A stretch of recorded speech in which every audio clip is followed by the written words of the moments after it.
forward, they decided that, I think from a very early age, they would have determined, okay, this is not a science girl.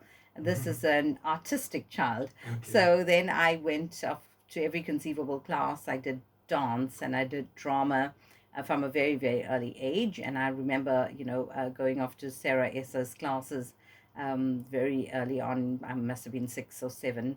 And so I've been doing drama forever. And I think I would like to say that it all started because of very, very supportive parents that despite everything, they made me believe in myself and made me believe that, what, you have more to offer than everybody else.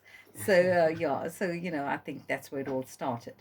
So, from what I've gathered, you've also attended speech and drama classes. Yes, well, I think that's, I would strongly recommend that every single parent that's listening and knows the value of being able to equip their child to be able to communicate effectively. So I've done drama all throughout um, my schooling years from the time I was a kid myself, and then I studied it at university. I teach drama at a high school.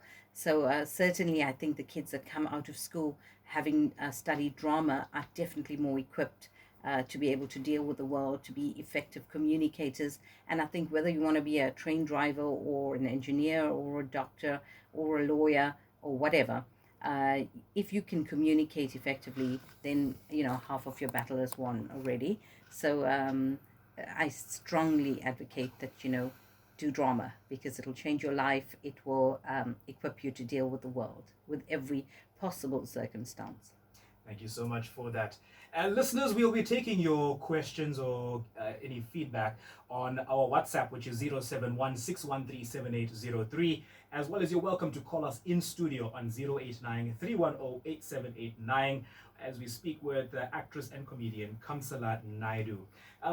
Kams, you were mentioning something about effective speaking, Mm-hmm. all right? And it's so important because I think even to date, we have even adults that have issues or problems speaking or communicating effectively. Mm.